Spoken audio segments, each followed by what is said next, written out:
heures ont passé de 50 minutes et nous allons une fois de plus parler de ventre plat. Nous sommes dans cette série entamée, on va dire, mardi dernier. Avoir un ventre plat et ferme, vous le savez, répond non seulement à un souci d'esthétique, d'efficacité motrice, mais aussi et surtout à un souci de santé. Normalement, ça devrait être un souci de santé. On se doit donc de faire des efforts pour atteindre cet objectif et des efforts plutôt spécifiques. Et spécifiques pourquoi? Parce que à chaque cause de BDN correspond une solution en fonction de ce qui vous a, comment dire, de ce qui a engendré votre prise de poids abdominale, eh bien, correspond une astuce. Et c'est ce que nous allons voir maintenant avec notre praticienne en coaching nutritionnel et bien-être, Josica.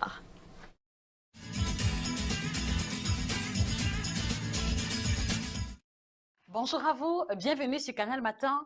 Aujourd'hui, nous parlons du ventre plat et enfin, on va toucher du doigt les solutions pour retrouver le ventre plat facilement, sans effort.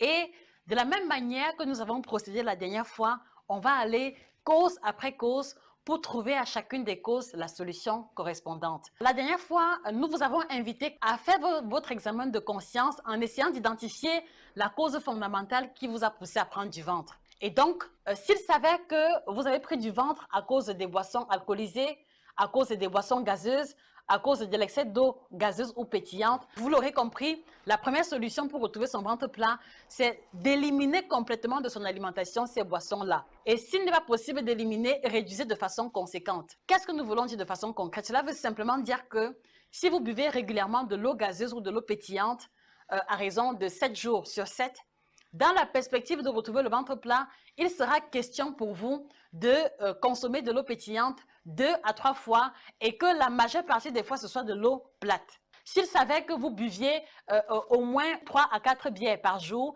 il sera question pour vous de faire l'effort de consommer la bière une fois tous les 2-3 jours. Et comme ça, de façon progressive, vous serez en train d'éliminer de votre alimentation la cause fondamentale qui a généré le gros ventre en question. Donc, remplacez le groupe de boissons responsables de la prise du ventre par des boissons saines, entre autres de l'eau, mais pas seulement de l'eau.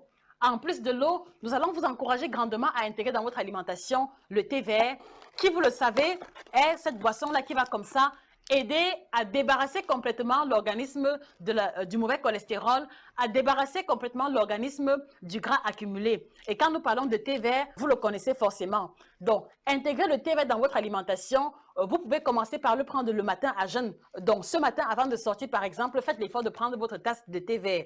Ou à défaut, rattrapez-vous au bureau et faites l'effort de le prendre sans lait ni sucre ajouté. Parce qu'en rajoutant le sucre, vous annulez un peu l'effet des principes actifs du thé en question. Et une astuce qui fonctionne à tous les coups, c'est que le matin, avant de sortir, vous pouvez préparer une goutte telle que celle-ci. Donc, à l'intérieur, il y a de l'eau chaude, il y a une infusette de thé. Et comme ça, sur votre trajet pour arriver au travail, vous pouvez boire votre thé tranquillement.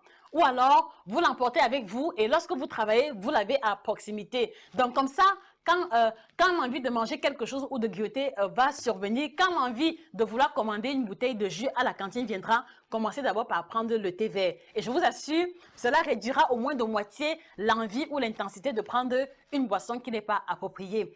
Alors, qu'en est-il des personnes qui se retrouvent avec un ventre proéminent à la suite d'une longue inactivité sportive?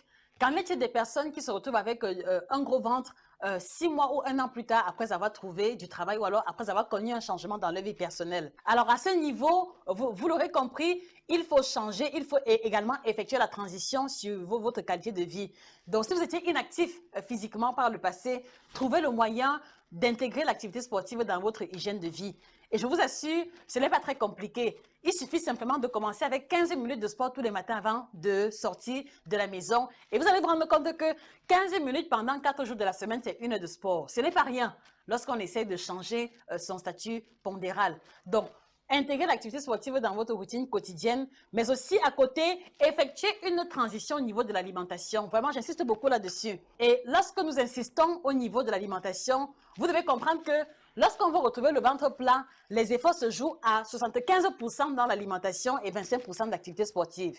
Alors, Comment donc retrouver son ventre plat si on est une femme qui vient à peine d'accoucher, si on a eu de multiples accouchements et qu'on arrive à retrouver son ventre plat? Ici, justement, la solution pour retrouver le ventre plat chez les jeunes femmes qui viennent d'accoucher sera complètement différente. Parce qu'en fait, ce que vous devez comprendre, c'est que le ventre avec lequel vous vous retrouvez est totalement normal parce qu'il y a eu distension abdominale tout au long de la grossesse. Ça, c'est normal. Mais maintenant, ce sur quoi vous devez porter votre attention une fois que vous avez accouché, c'est corriger grandement votre alimentation. Donc, laissez d'abord les abdominaux de côté. Laissez d'abord un peu le sport de côté. Parce qu'il est question pour vous de récupérer, parce qu'il est question pour vous de consacrer un peu plus de temps aux soins du bébé. Donc, par conséquent, l'axe principal sur lequel vous allez travailler pour améliorer votre ventre sera l'alimentation. Et de quelle manière? Il sera question ici pour vous de réduire grandement la portion de compléments. Donc, réduire grandement la portion de couscous, la portion de riz, la portion de macabo râpé, la portion de manioc, de bâton de manioc, de miondo, etc. Et travailler à consommer plus de légumes, plus de sauces légères et plus de fruits, plus de crudités. Et éviter autant que possible les plats à base d'arachide, à base de pistache, qui ont une teneur calorifique beaucoup plus élevée. Et même si vous devez les consommer, vraiment, prenez-les en portions modestes. Alors, vous avez le gros ventre parce que, en faisant l'examen de conscience, vous vous êtes rendu compte que c'est l'alimentation qui est remise en cause. Donc, par conséquent, il y a un changement d'alimentation qui doit s'opérer. Vous devez débarrasser de votre alimentation le pain blanc, vous devez débarrasser de votre alimentation le riz blanc, vous devez débarrasser de votre alimentation le sucre blanc. Bref, vous l'aurez compris, vous devez mettre complètement de côté tous les aliments raffinés et intégrer à la place les aliments dits complets.